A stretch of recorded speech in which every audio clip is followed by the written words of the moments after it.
The engaging question was based on the Hayom from yesterday. So that there is the three levels: Musar, Hakira, and Chasidus. So Musar and Hakira are clearly identifiable, and we can clearly identify each individually. Chasidus, this is the interrelationship between the highest and the lowest. So Shlomo Yinison is saying, if somebody lives on that level, he's like a tzaddik. This is unrealistic.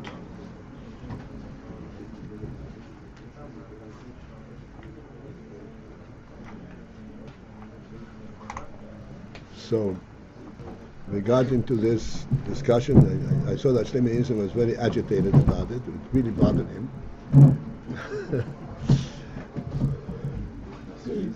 So the point that we understood, we pointed out, is that we are not focused on personal perfection. The world is focused on the individual perfection. And that is what makes life, his presence meaningful, and he is perfect in himself. We, in Torah, in Yiddishkeit, and in the truth, the Chassidus is focused on the perfection of the godly presence in a person's life. No person is perfect on his own.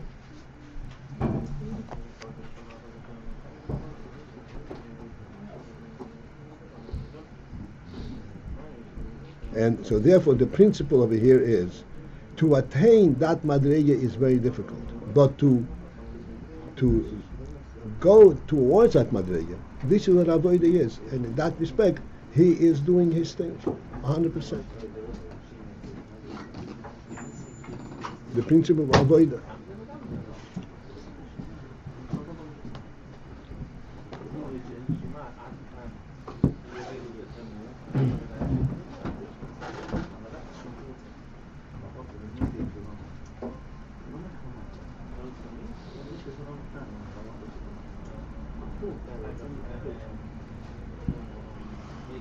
All right, so let's get back over here in our text.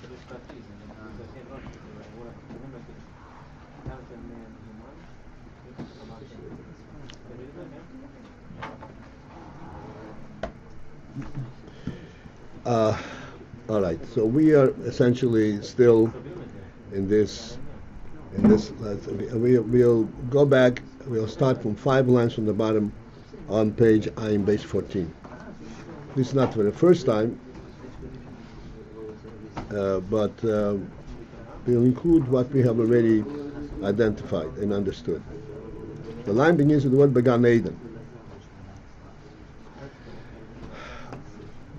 We, up until that point, what has been explained is the principle. There is an overall principle based on what the Zohar says and the Pardes and Arizal, that the creation is for the aim that Hashem should be known, should be idea of Asog in Elokus.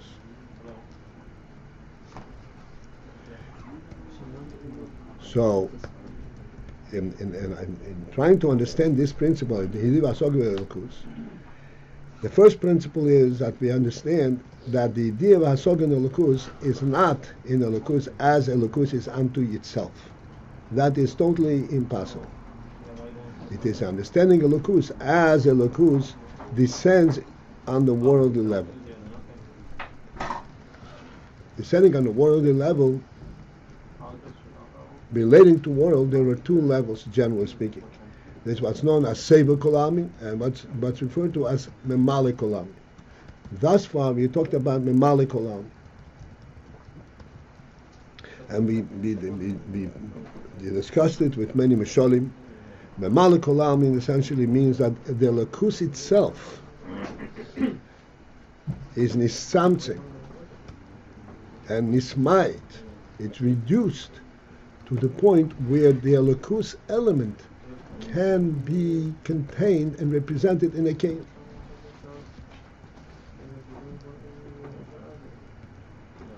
This is a phenomenal thing.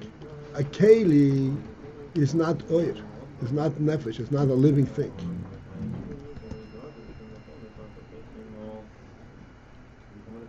But it has a certain functionality that it can therefore represent and contain the principle of the oir eliki, it's called memaale olmin.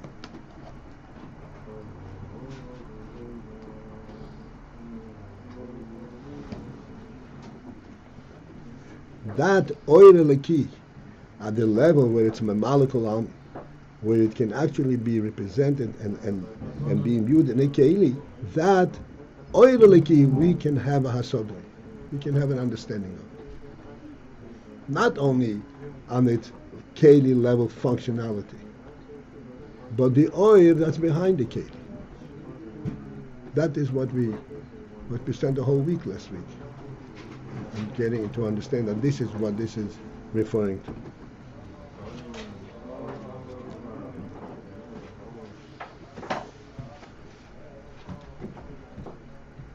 Could you maybe remind us of one of the mishalim that we had for this? Yes, I was trying to do that, but I was hesitating because why should we go back there? But good, Baruch. You gave me a license to do that.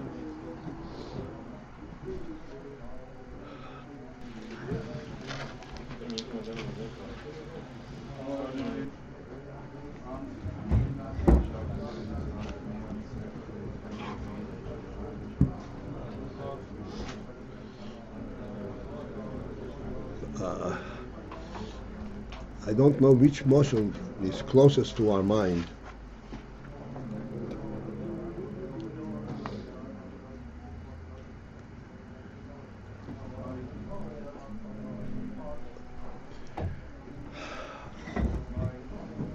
The moshel that Chassidus brings out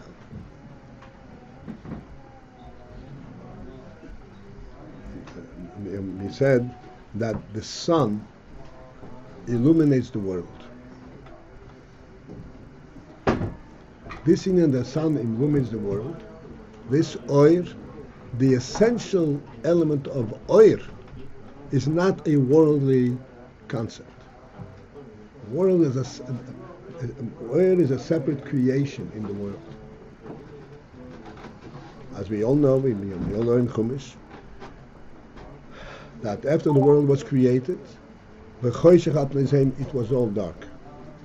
Hashem said there should be oir. That oir is not sunlight because there was no sun. That oir is an oir that reveals in the world a godly phenomenon, a godly element. And as a result of that, the whole world represents a godly element. This world is choishes, is dark. You can only know it by touch. All of a sudden, there is a different orientation in the world. That's called visibility.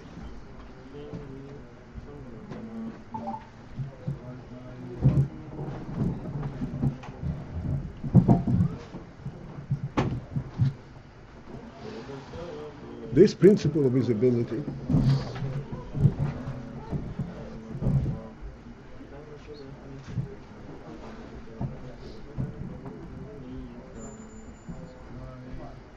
so we explained in the past. Visibility comes after the sun comes in the world, right? No, the first day was created, right? It was visibility, but not visibility as we identify it. And by Why was it choshech to start with? Because world, the principle of world is its tangibility, its gashmius, its worldly presence. Worldly presence you know by touch, not by sight. Sight is a completely is a super worldly experience. Why is sight a super worldly experience? Because sight relates to the mahus, to the significance of what you see. Like, give an example. You enter a home and there is a dining room, the tables and chairs and a whole dining room setup. What you notice in your sight is not the physicality of the tables and chairs. What attracts you in sight is the human element. What this represents.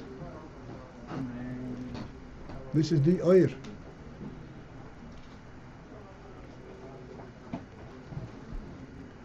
There's a reality here. That's meant oir.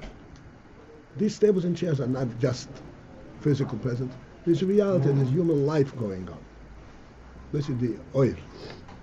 In the world, in general, when he oir, there was a godly meaning to the world that's revealed in the world.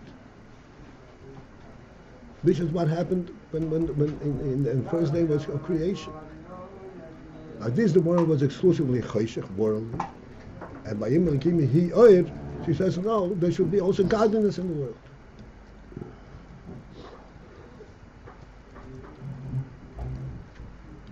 That godliness, that oir, so completely overwhelms the worldliness that the two could not coexist together.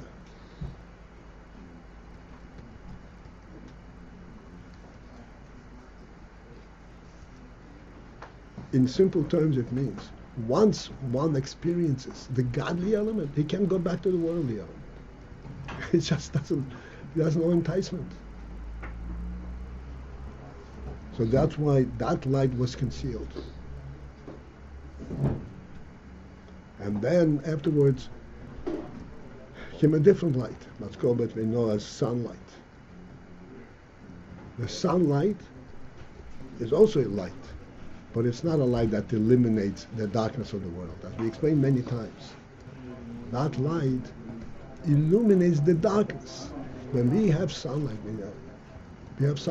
we all understand that the darkness has not been eliminated. You see it because there's a light that makes you able to see the object. In other words, this light is part of the keli of the world. That's what memaale. It doesn't eliminate world. It relates to it, through the world. The element itself gives you a super worldly recognition, but it doesn't eliminate the world.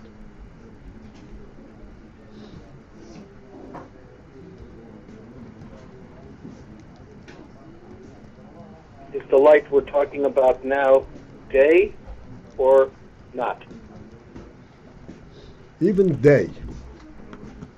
But we don't even have to go to day. Just the fact that you're able to see an object. I pointed out many times. Sight is a wondrous thing because you see an object and you're certain of what you see, and yet you've never come in contact with it. The object exists a distance away from you. So in your where you are doesn't even exist. How are you so sure about its existence? You see it from a distance because there is some kind of reality about it.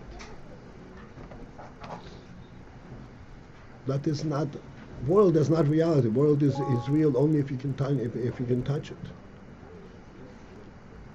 This is like going through the cave. This is what's called oir ha-memaale. It's oir. It's still a union of light. It gives you an ability to relate to the world from a higher level, from a more meaningful level. But it remains in the world.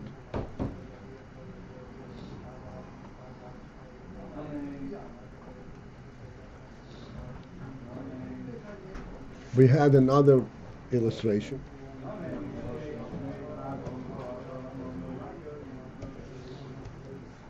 Many illustrations. This we speak about all the time. The Gemara says, "Odom she'ein lebayis ein odom." The Rebbe brings it down in the Sikha. Odom she'ein mokim lebayis. A person who doesn't have a place in the world. Remember the Sikha? We learned the recent thing. Ein odom. He's supposed to not a human being.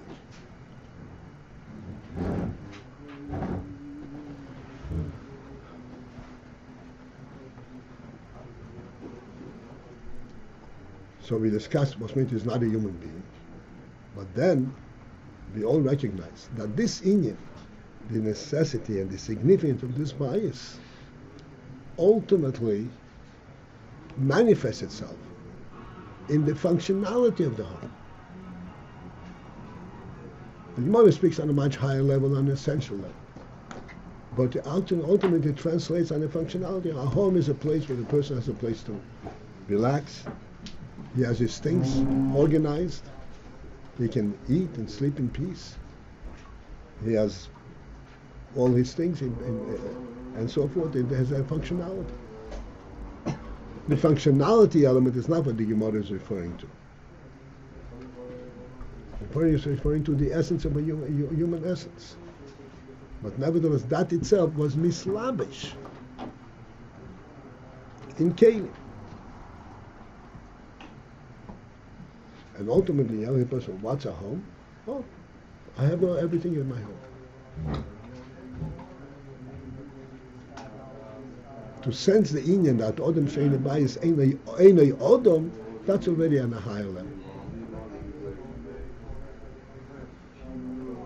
But most people do recognize that not having a home causes a lot of stress, a lot of inconvenience.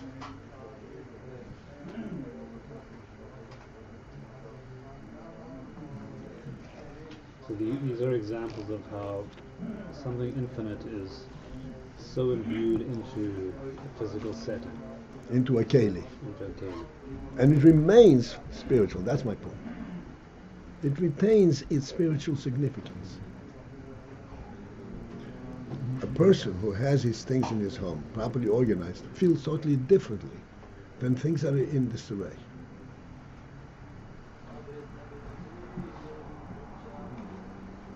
Even though this is a functional element. It's what's called the oilet mislabish in a keli. Well, that's indicating what? That the infinity remains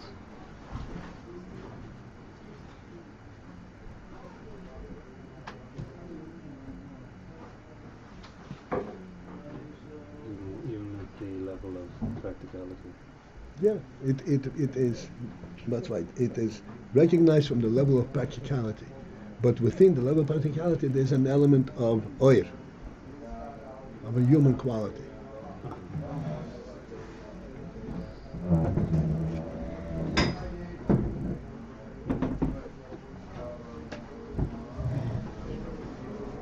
How about the bridge? Could you explain again the bridge? Because that was new. The bridge was new. Was that also memaale? Yeah, it's also memaale. The bridge is also memaale, right? Yeah.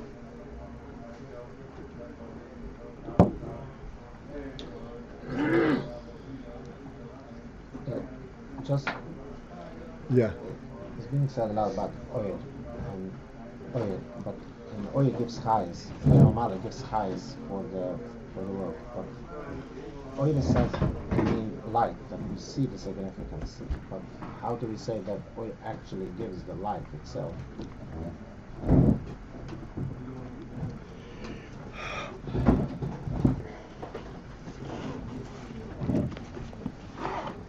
Yeah, this is one of the challenges that we have revisited many times.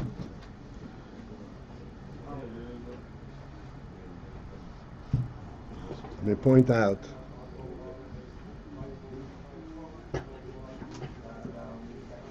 a person owns a home. What of the person is in the home?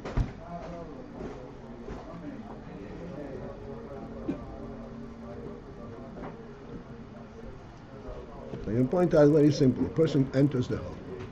And he enters the whole home, everything is his, all 3 floors. But he is only on one place. He's not there on the 3rd floor.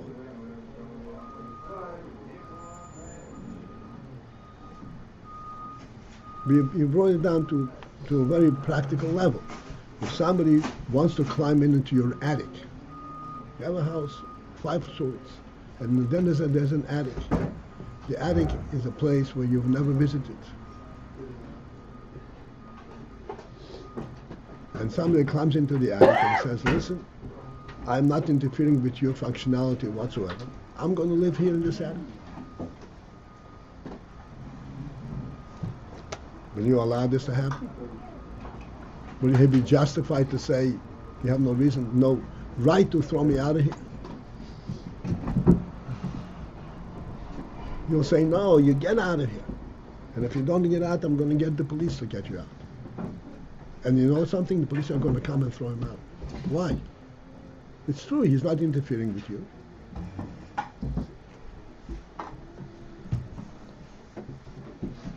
What's the answer?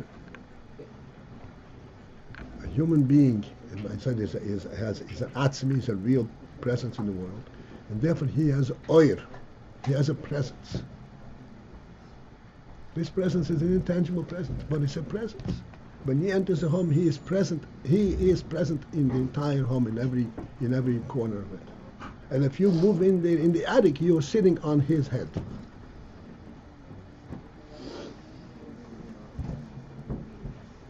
Das meint euer.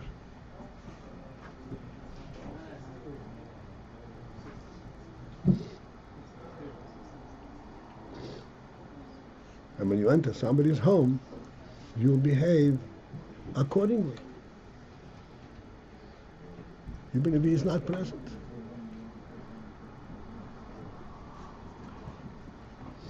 This oil, so human oil cannot create anything.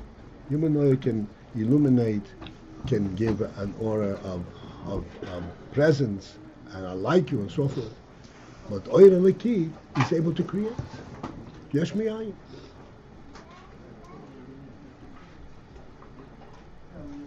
Oil and the key is able to create Yesh Ayin. That's what we're learning this whole time.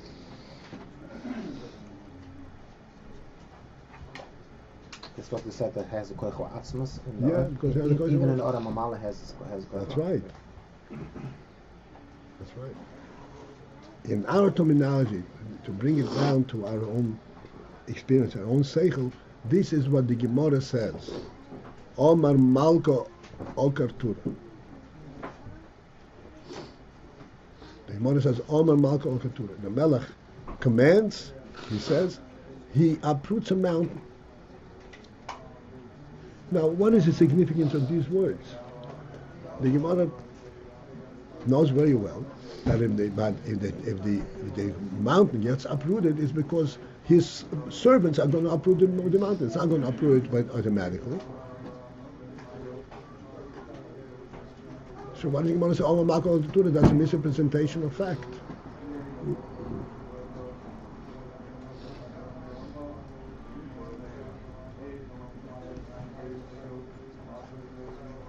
The explanation is, even though, yes, indeed, it is his servants are going to uproot the mountain, but the spirit that uproots the mountain is his statement.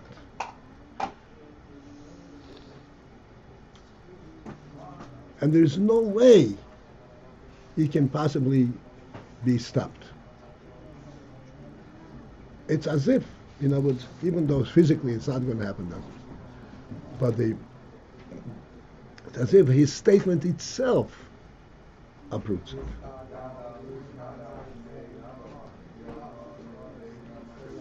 On the physical level, because it's all the hell and the hester, the oil is nister, and therefore it has to come through the physical means by which you uproot the mountain, by the keli.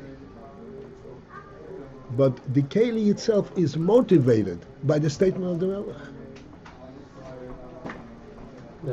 That's an example of Yesh Ayin. That's an example of Yesh Me'ayin. Example of what? Yesh Me'ayin. That, He can create something the Melech creates by his presence. And that's different from the master and servant, or the soldier and his commander. Well, it's you need to go to all of these things. No, I'm trying to understand what is this special feature that. I mean, it was brought that this is closer to us, but I'm kind of not getting how this is. I'm starting to think of this is like getting something done. When the host and the guest, their relationship remains at an intangible level. But we say olmin maka ol kulturi, it affects the tangible reality. And olmin maka is still memaale. What? The olmin maka is memaale. It's what? It's all, of course, olmin. He says ol kulturi. He says uproot the mountain. That's memaale. Why does he want the mountain uprooted? That's at a much different level. From this perspective, how do we explain the concept of the mokum shlivishul adam shum hu nimsa? I can understand that the person is an etzem, and the male, if he wants to be there, is very like he's ready there, even though he's not there. So okay, I'll explain to you. The answer to or and the etzem is one thing. What are you explaining now? I'm trying to limit our explanation, but it's not going to work. Right? Reuben is asking, how is that related to the Sinyan mokim she'ritzoyne shel adam shomhu? In fact, what does it mean, mokim she'ritzoyne shel adam shomhu? He's not there. How is he ever there?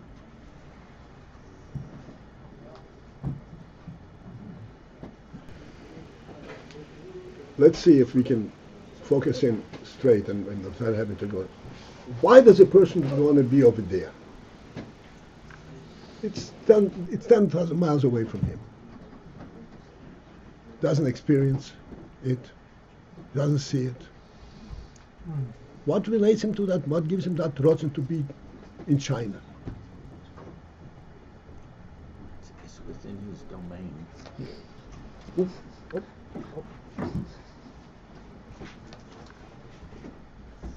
Does anyone here have a desire to be on Mars?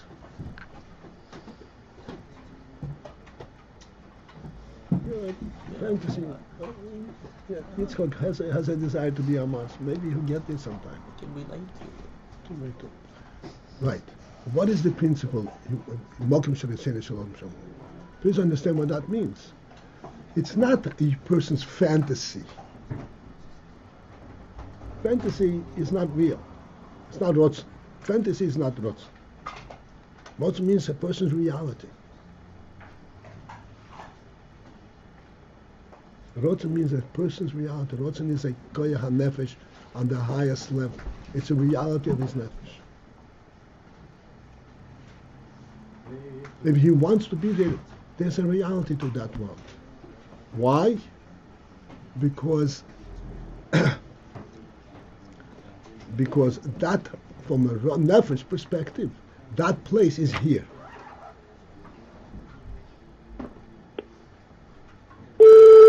The fact that it's not here is because it goes down to mokim uzman. It came down to the physical level, but in essence, it's here. Why doesn't it? Because if you talk about the truth of it, the truth is everywhere.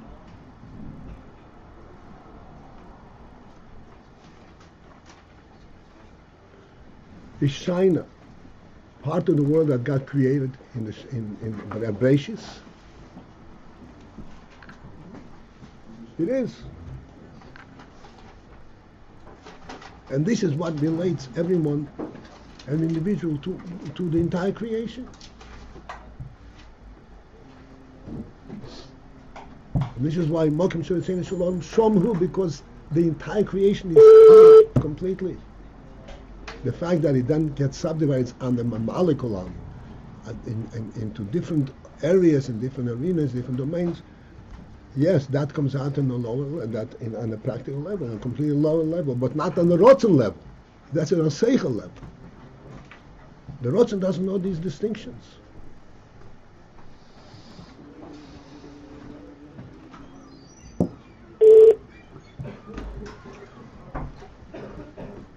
How about Paltiel? 1 second, Baruch, 1 second.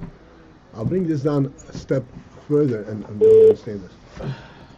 If I move the cup from here to here, because the cup is interfering with whatever it is, I want it to be here.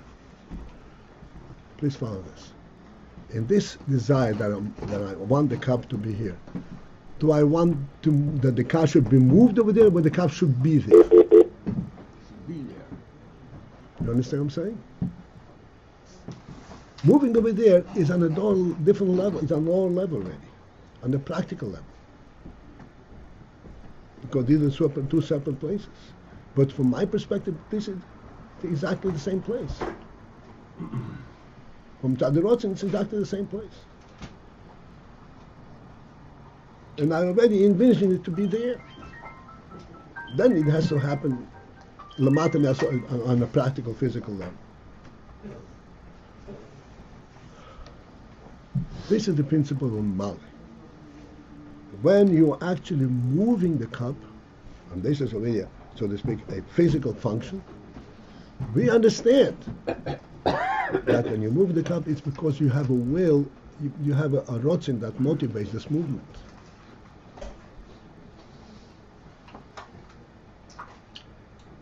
This rotzen has been translated on the seichel level, which enables this rotzen to be fulfilled. And the seichel says, okay, take your hand and move it inch by inch until you reach that point. And it all has this same element, the same ruach hanefesh. At that point, it is correct to say, I want to move it, not I want it to be there. I want to move it. Because the initial rotzen, I want it to be there, has been now reduced, and since this something has been reduced to the point where it can now be understood from a practical worldly level. I say, I want to move it. Even though initially I didn't want to move it, I wanted to be there.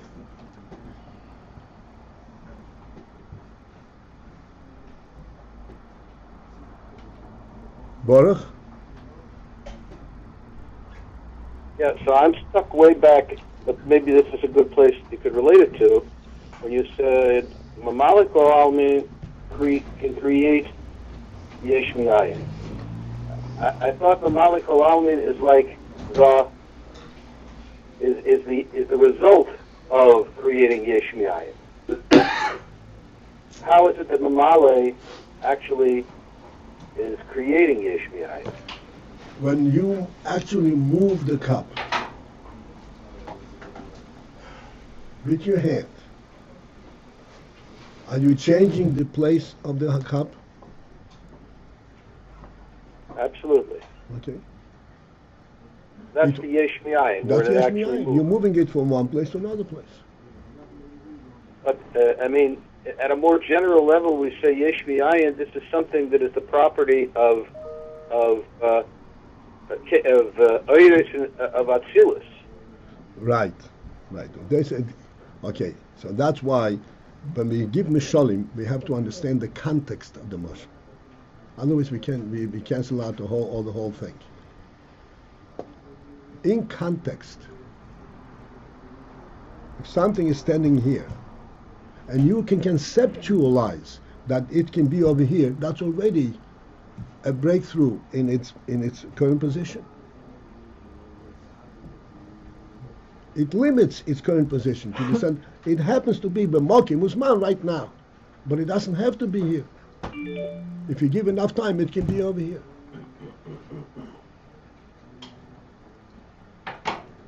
And this is the memaale that is ultimately changing its place.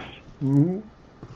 In our world, The all memaale reality is the reduction of the rotzain to the point where it can actually move it. Memaale is the reduction of the rotzen to the point where it is present in a world under the limits of mokim usman. But Therefore, the rotzen is not under those limits. no, the rotzen is not. But mokim motzen is above the mokim usman. Memaale is when it's in mokim usman, and therefore, from a perspective of reality, of worldly reality, if you say the cup is here, you don't mean the cup is here. It means you mean the cup is here this second. The next second is totally unrelated to this which it is now. And if it is here the next second, it's because I want it to be here this second also. Unrelated to the previous second. Huh? I should give up on the idea of understanding this is a mushal for memaale, but not that we're saying bechlal in the process of seder ishtalshelus that memaale is creating yesh me'ayin. No, in seder ishtalshelus it is. It is creating yesh me'ayin. But our mushalim, which are on human level, there you have to understand the principle of yesh me'ayin on a very limited sense. Relative to a human being, it is me'ayin.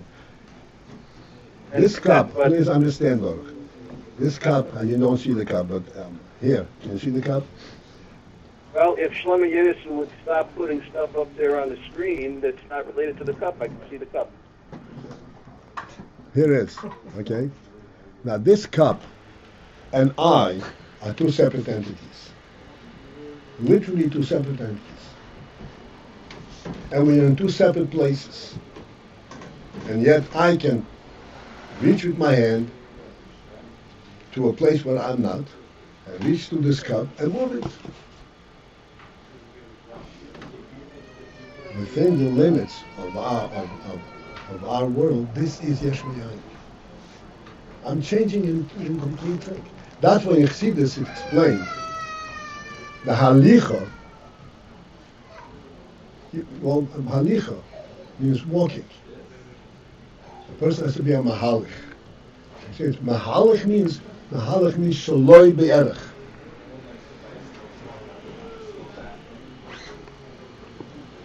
The function of mahalich means that you can go to a place where you're not at all.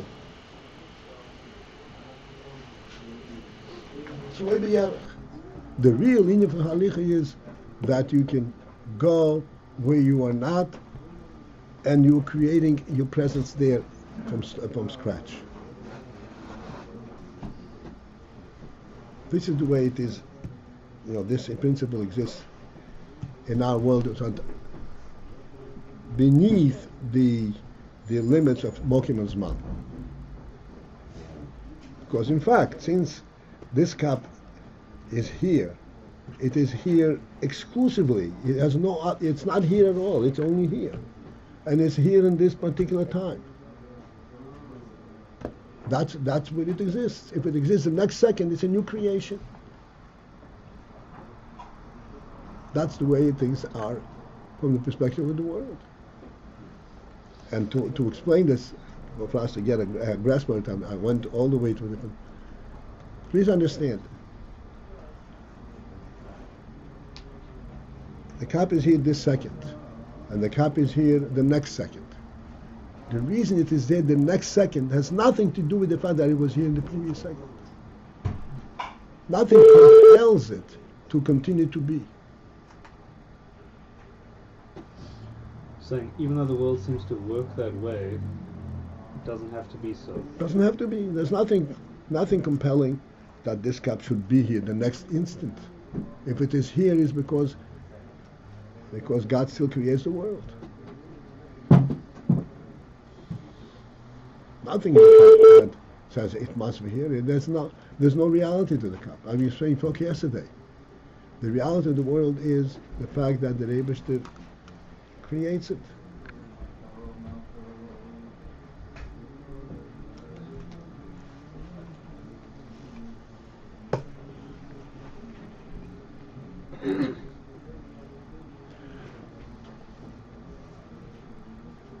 In your home, you have a clock on the wall. And this clock on the wall is going to be there tomorrow, the day after, the day after. Is it going to be there because the clock insists that it be there? Or is it going to be there because you insist that it be there? Which one? You. You. It's a novel phenomenon. Every second's a novel phenomenon. There's nothing in the clock on the wall that correlate them that has to be there. Wait, but even if I forget about it or I change my mind later, it'll still be there unless I move it. If you change your mind, then you're going to move it. Right, but It's true that Hasn't- Bagash means it's not going to move automatically. and it seems to have an independence of persisting. What? It seems to persist by itself. I put it Not there, true. Not true. but I don't have to Not maintain true. it there every day. Not true. I can forget about Not true. If you forget about it, then the clock is not in the wall. Then the clock is a clock and the wall is a wall. it. There's no relationship between them. If you forgot about it, then it's not a clock on the wall. If you move out of the house, is the clock on the wall? You move out of the house, you moved all your furniture, you forgot the clock on the wall. Is that a clock on the wall that has that significance, that aura, that message? Not at all.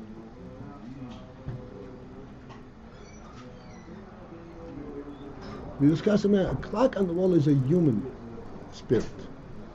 And if the human being is not there, that spirit evaporates. Right. The strange part still seems, if I later on wanted to have the clock somewhere else, it stays in the original place. It stays where I first put it till I move it.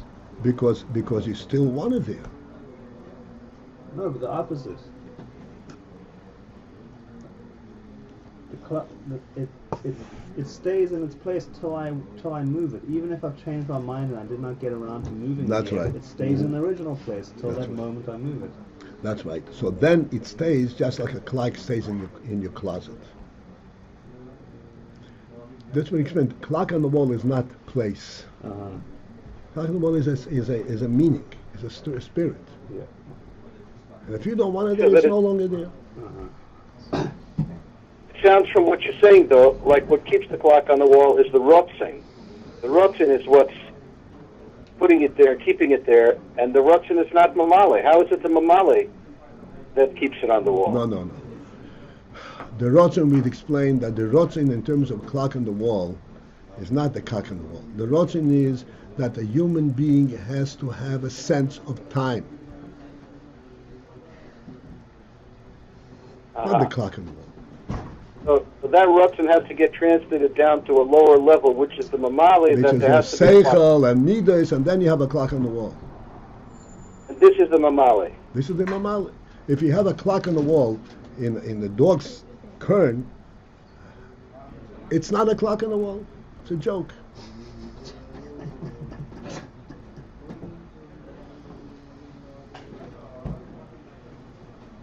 Some So, people so do that. everything actually has to come down to memaale to create. That's right. That's right. Now that's what in our world is creation. The point that we are struggling with is to understand that even after it goes on into memaale, into a keli, there is still a spirit, and if you eliminate the spirit, that whole thing falls apart.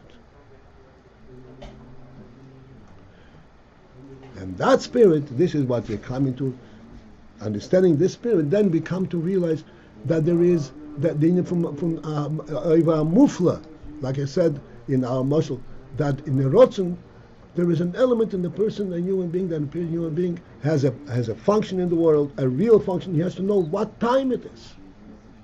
Where am I up in the in the world? Is it time for Shabbos, time for Mincha, time for Ma'ariv? You know, there is a reality in my life. It's not just passage of nothing. Therefore, I need a clock. That's really translated from that initial element. A person lives, you may say, and he's 120 years. 100, by Abraham says that he had, all his days were filled. All his days were filled. Sva Yomim. He has all his days filled.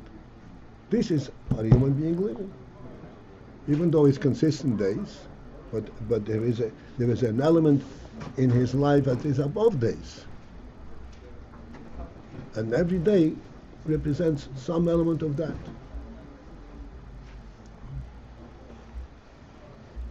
It was said before that Ara Memaale is being concealed. The Ar is being concealed. So if it's concealed, how is it Ar?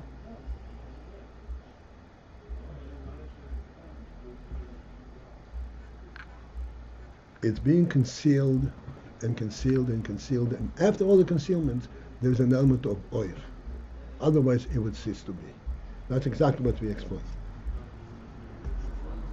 Mitzad my rotzen, this cup should be here. In order for the cup to happen, to be there, my rotzen has to be translated on a practical level. That's called oira memaale. The first thing is the room over there? Can it stand? Can it stand over there? You can't keep it here in the mid-air. It has to be accommodated. And then it goes further and further until it gets translated in a simple thing. Not, it should be there, but it should get there. It means it has to be moved. And I've explained many times. Every move that a person makes has to have an oir nefesh, a spirit that makes it possible for him to move. When a person walks, even though his destination has already been defined, he's walking from here to here. Every step is another decision.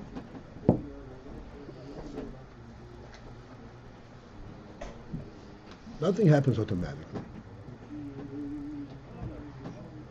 There's an oil, there's a chayas that motivates every step. Why do we call it oil if we don't see it?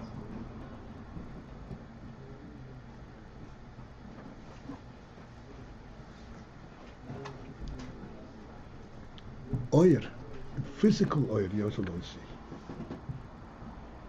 You see the effect of the oil. That's what you see. You see the effect. You see the oil. You see that there is a life behind this action. But life itself we don't see. And oil we can see. So basically it's chayus. Chayas. This is what we are pointing the whole time. It is a grave error to interpret human activity based on human life based on his bodily structure. The body is only a receptacle for the nefesh, but there's life in it. He doesn't live because he has intestines. He doesn't live because he has a heart. He doesn't live because he has blood. This is oil nefesh is mislabish in the blood. Chayas is something which we have no understanding of at all. Chayus that's rooted in ratzon. Well, ratzon is closer to it, but we don't understand chayas. But we said that it could have come down in the world through koyach v'atzmas. Hashem chose us it should be through oil. So if we don't see only the effect of it, so what does it mean? It came down in the form of oil instead of a form of just of koyach. It means this.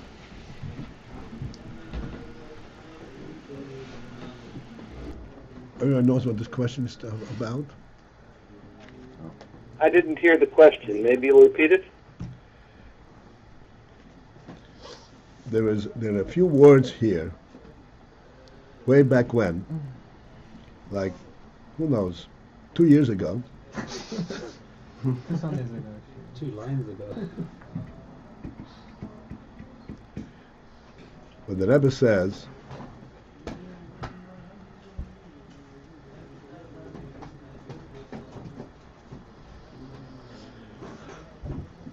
Lihiyois, I'm quoting from this same page, but I said it's about 2 years back.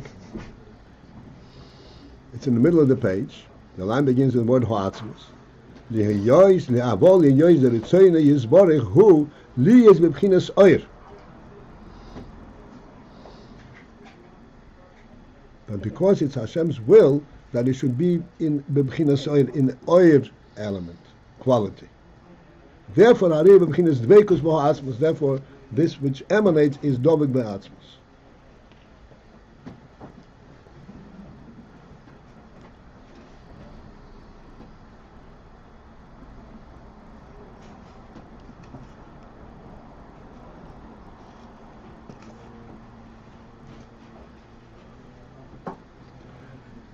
So this is clearly, you ask me, how do we know it's oil? Maybe it is koyach.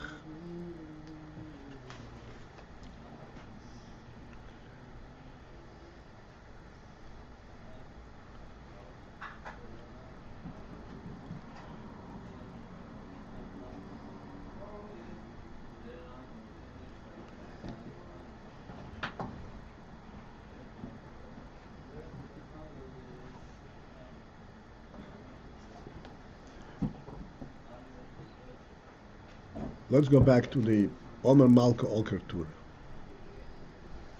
Melech said, and the mountain gets uprooted.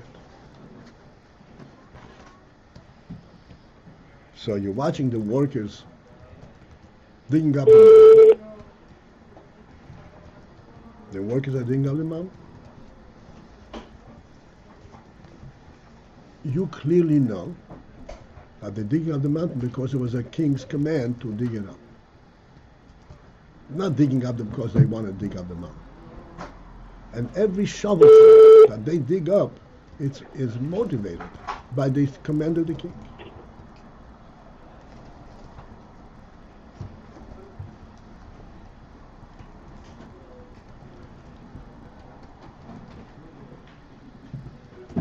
This command of the king, what gives the command validity? Why are they obeying the command? Because it's a king's command, or because there's a king behind it? Hello? Because the king behind it. You don't see the king? The king is what, the presence of the king is what makes this whole those happen.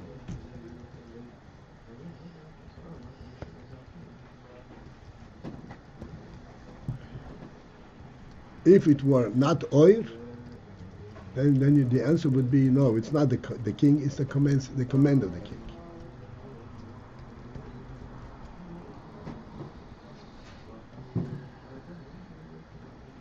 If they were like, there was no. If it were not oil, if it were a koyach. Yeah. For example, you throw a ball, and the ball flies because of your koyach, not because of you. Because of your koyach. It's already detached from you. It's not fine because you wanted to fly. It's fine because you threw it.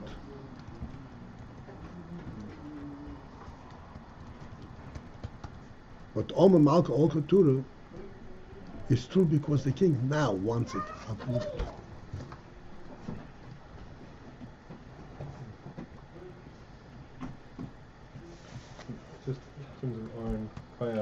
Or is more wholesome than koyach? Oil is directly related to the etzem. That's what I said. Seeing the yoizer, the saying is what who leads of the oil. Can you find it? Yeah, sorry. Let's continue. Harei hu bebchinas dveikus beho atzmus.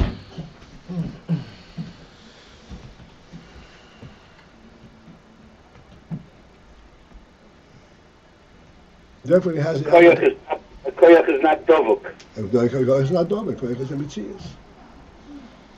Harei bebchinas dveikus beho atzmus, and therefore the oil has the koyach atzmus. So when the people are standing there and digging up this mountain, Who are they obeying? Who are they fearing? The presence of the king, not the command. The same thing by us. By us? Yes. No, same thing by us and memaale. Yes. That's right. Oir, as much as it is reduced, retains the element of the source. That's exactly what we're saying. It retains a koyach ha'atzmos.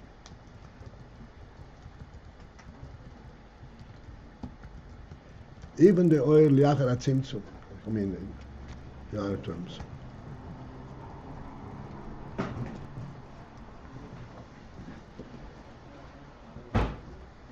Just like in the motion of the memaale, every shovelful, this is all memaale, this is functional thing, is fulfilling the king's command, and fulfilling the king's rotzen, and obeying the king's presence.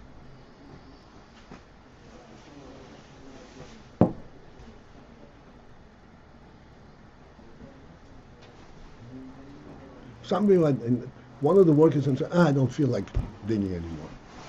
What'll happen to him? Off with his head. Huh? He'll lose his existence. Huh? He'll lose his existence. His head chopped off. I don't know. The king said it. Okay, he said it 3 weeks ago.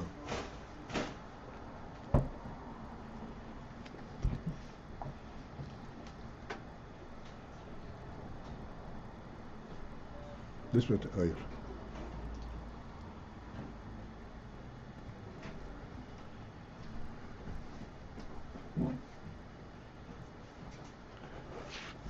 When you wake up in the morning, says the Shulchan Aruch, that the minute you wake up, you should recognize and envision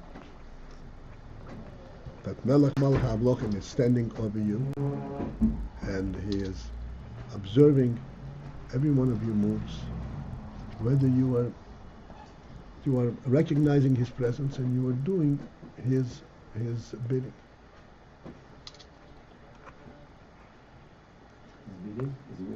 His wish.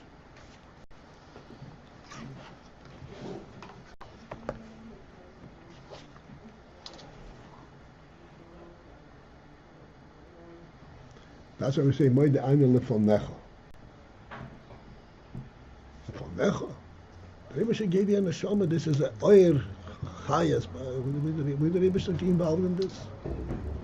There's only one source. There's only one reality. And that is the Melech himself.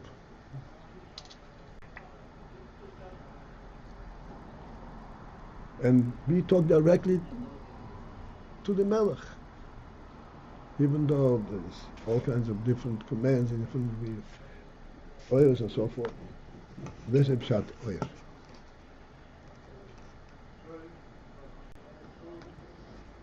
Like you pointed out, the world, the whole world, that's why Avraham said it's a biro. The world represents the abode, the presence of the king.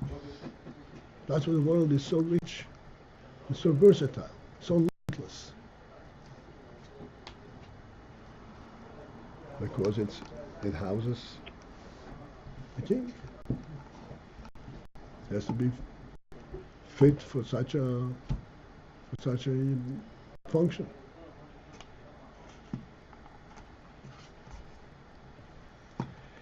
All right.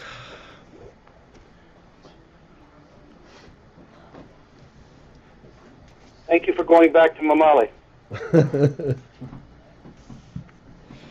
All right, we'll try our best. Call to. Have a great day. Guten Tag. Guten Tag.